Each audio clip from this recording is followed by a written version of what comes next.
Un retour maintenant sur le coup de com' raté de la France insoumise. Souvenez-vous, lundi, Daniel Obono et Ugo Bernalicis débarquaient à la prison de la Santé. Objectif, rencontrer Nicolas Sarkozy dans son quartier d'isolement. Repartant bredouille, ils ont saisi ce même jour le tribunal administratif de Paris, considérant que leur droit de visite avait été restreint.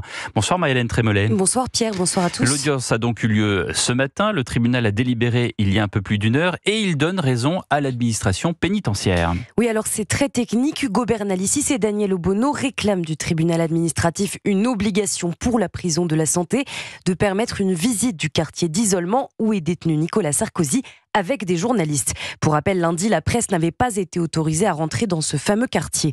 Mais la décision est tombée pour les juges. Les conditions ne sont pas réunies pour imposer à l'administration pénitentiaire une nouvelle visite remplissant les conditions des élus LFI. Ils soulignent par ailleurs que les parlementaires ont pu circuler dans l'ensemble de la prison. De leur côté, les deux députés nient en bloc avoir cherché à rencontrer ou à photographier l'ancien président.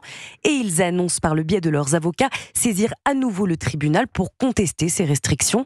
Toujours est-il que cette visite a été vivement critiquée par la droite et la présidente de l'Assemblée nationale, Yaël Braun-Pivet, s'est elle-même exprimée. Elle rappelle dans un courrier que l'objet des visites, droit fondamental des députés et des sénateurs, n'est pas de rencontrer un détenu, mais de contrôler les conditions de détention sans être utilisé à des fins politiques. Merci Maëlène Trémollet du service politique d'Europe 1.